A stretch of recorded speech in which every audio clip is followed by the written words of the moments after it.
नमस्कार, उदय India digital में आपका स्वागत है। मैं हूँ उपाली अपराजिता। आज मैं आपको बताती हूँ नवता भक्ति के बारे में। मनुष्य का जन्म किस लिए हुआ है और मनुष्य जन्म का चरम लक्ष्य क्या है। मनुष्य जन्म का परम लक्ष्य है कि परमात्मा यानी स्वयं भगवान को प्राप्त करना और अपने जीवन में मोक्ष पाना। लेकिन हर आत्मा को यदि परमात्मा से यानी कि भगवान से मिलना हो तो सर्वप्रथम सद्गुरु का आशीर्वाद बहुत जरूरी है। जब तक मनुष्य जीवन में सद्गुरु की प्राप्ति ना हो तब तक उसका परमार्थ मार्ग की राह पर चलना बहुत ही कठिन है।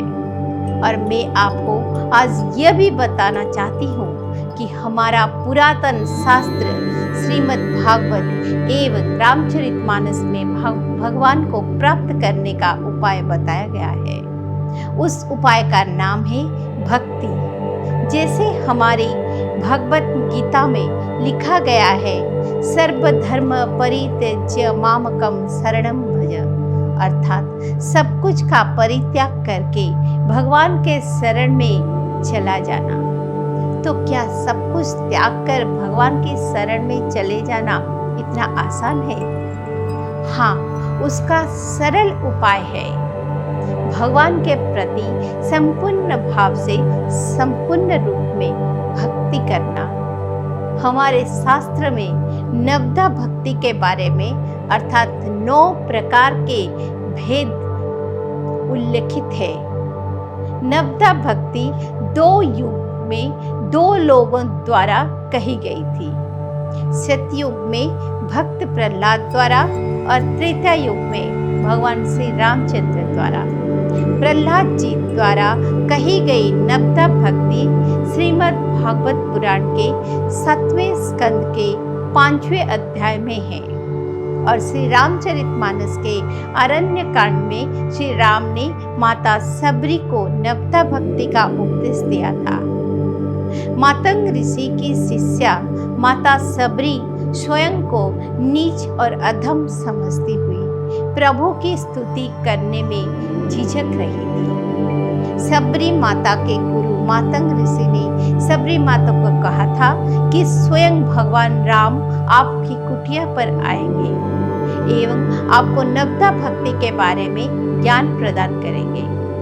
पहले मैं आपको श्रीमद् भागवत पुराण के लिखित नवदा भक्ति के बारे में बताती हूँ। श्रवणम कीर्तनम विष्णुम स्मरणम पाद सेवनम अर्चनम वंदनम दास्यम सांख्यमात्मा निवेदनम। भागवत पुराण में यह कहा गया है कि किस प्रकार 9 प्रकार की भक्ति से ईश्वर की आराधना करके मोक्ष की प्राप्ति की जा सकती है। अगर हम मनुष्य 9 में से किसी एक भी प्रकार की भक्ति को अपने जीवन में अपना लेंगे तो हमें ईश्वर प्राप्त होना निश्चित हो जाएगा। ये 9 भक्ति का उपाय अत्यंत सरल और कारगर है।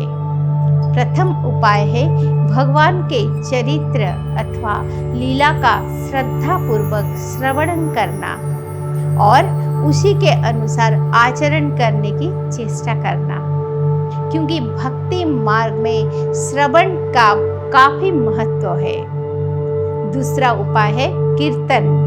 भगवान के नाम पर अनंत शक्तियां हैं, इसीलिए भगवान की लीला, कीर्ति, महिमा और चरित्र का प्रेम पूर्वक गुणगान करना ही कीर्तन भक्ति है। तीसरी भक्ति है स्मरणम। कहते हैं जो सदैव भक्ति भाव से भगवान के स्वरूप का चिंतन करता हो और बार बार उन पर मुग्ध होता है वो स्मरण भक्त शक्ति है। चौथा उपाय है चरण सेवन। हमको भक्ति में भगवान के चरणों की आराधना करना चाहिए, क्योंकि चरण सेवन भी भक्ति का मार्ग है। 5वां उपाय है पूजन। हर मनुष्य को भगवान की किसी भी मूर्ति या मानसिक स्वरूप का नित्य भक्ति पूर्वक पूजन करना चाहिए। छठवां उपाय है बंधन। मनुष्य को ईश्वर या समस्त जग को ईश्वर का स्वरूप समझकर बंधन भक्ति है। सातवां उपाय है दास्य। हम अपने आप को ईश्वर का दास मानकर दास्य भक्ति में सदैव रहना चाहिए। आठवीं भक्ति का नाम है सख्य।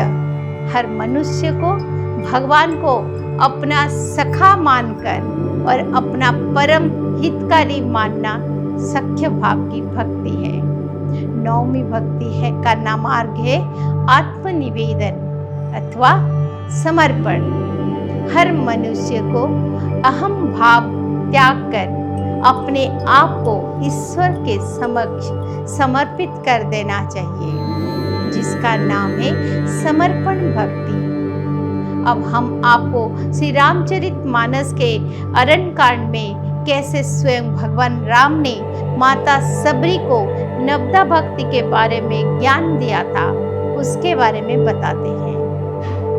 अरण्य कांड में माता सबरी का प्रभु को पाने की आकुलता से उनको भगवान मिल गए। नवदा भक्ति यह कहती है, अगर आपके मन में प्रभु को पाने की प्यास हो तो लिंग भेद, जाति भेद, ऊंच नीच का भेद कुछ भी आड़े नहीं आता है, क्योंकि भगवान ने कभी भी भेदभाव को नहीं माना है। भाव और भक्त से ही भगवान की प्राप्ति होती है। मातंग ऋषि की आशीष कृपा और माता सबरी के प्रबल भक्ति से स्वयं भगवान रामचंद्र माता की कुटिया पर पहुंच गए थे। श्रद्धा एवं आदर पूर्वक भगवान राम की आराधना करने के बाद जब सबरी माता भगवान को रोक कर कहती है कि मुझे तो आपकी स्तुति करनी आती नहीं है, मैं अधम हूँ, मैं नारी हूँ, तब भगवान राम ने सबरी माता को नवदा भक्ति के बारे में बताते हैं। अब हम आपको बताते हैं कि नवदा भक्ति क्या है। संत सत्संग प्रथम नवदा भक्ति है।